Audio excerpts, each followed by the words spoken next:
And through the weekend with the Vancouver situation, I didn't envy you because I was one of millions of people following your lead on the Canucks situation, and you kind of got dragged into this COVID restriction stuff, and I hate it where news intersects with sports, right? And you were being accused of sensationalizing, I bet, or making it, which I knew that you wouldn't do.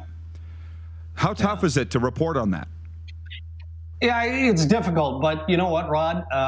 Of course, I'm not going to suggest it's the same as any other breaking story where, in this case, you just can't divulge your sources. The only thing I would say is, look, I've been doing this a long time. I'm not going to loosely report information. I'm certainly not going to misinform. And if my sources weren't impeccable, I wouldn't be reporting at all. One thing that I vowed to do at the onset of this pandemic was make sure that I never outed an individual who tested positive or has COVID-19 or a variant in this case, because for me, this isn't a hockey-related injury. I mean, this is personal stuff. And if we bring it back to the Vancouver Canucks, I mean, now it's drifted obviously into their family environment, and it's scary.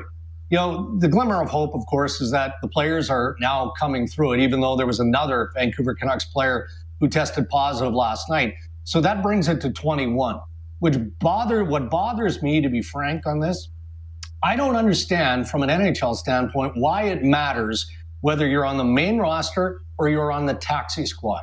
Like, the NHL puts out its COVID list, and that only identifies the players who are on the main roster. So that's where I got a little rankled, because I'm being accused of inflating the numbers. I'm not inflating the numbers. I mean, there are 2 taxi squad members who tested positive in Vancouver. They don't count? They don't count because they're not on the main roster? I mean, the whole process has been annoying. I won't let it go any deeper than that because I'm not going to engage. I have respect for everyone's personal individual views. If you don't believe that COVID-19 is serious, that's up to you. I wish you well, and I wish the best for your family. I know it's serious because I know people who have had it. I know people who have struggled. My wife works in an environment where people who have died of COVID-19 come through. It's real. So I'm not going to engage with the social media stuff, Rod. I got enough on my plate. I don't need to worry about that. So, Dregs, speaking of being an insider and doing that scoop with Vancouver, I think some of the people, and I've asked you this on the Wheat Kings podcast before, take us behind the curtain a little bit, especially with trade deadline day. Is it just as simple as Darren Dreger picking up his phone and calling, a GM and saying, what do you got today? What are you having for lunch, and who do you got on the trade block? Like, is it that simple, or take us a little bit without revealing too much on how it all works? Yeah, no, it's never that simple. If I really thought hard about it, Brandon, I could maybe count on one hand in 20 plus years how many times it's been that simple. Now, on occasion, I've had a general manager just flat out text me or call me and say, hey, by the way, we just acquired so-and-so, and here's what we gave up.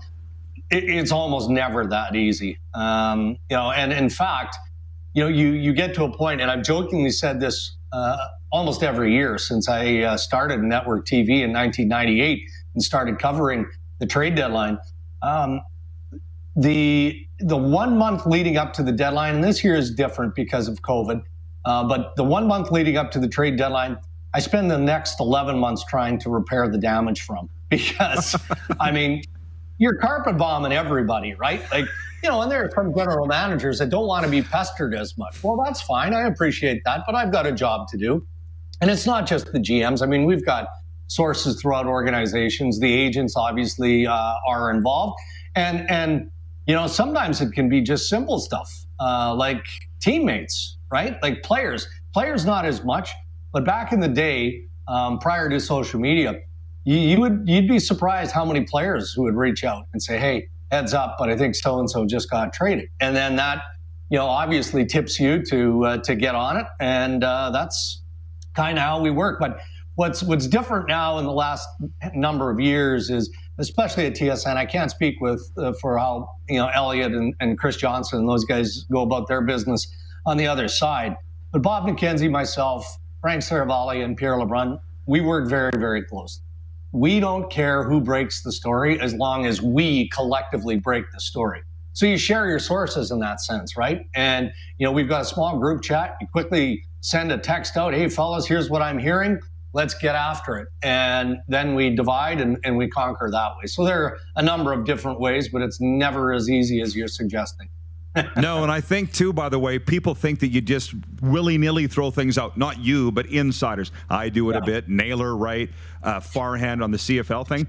But with Eddie Lack and John Scott, they've kind of dabbled in being insiders and just had their lights punched out, right? Like, it's not like that, guys. You can't just throw stuff against the wall. We understand that, but I don't think most people in sports understand it.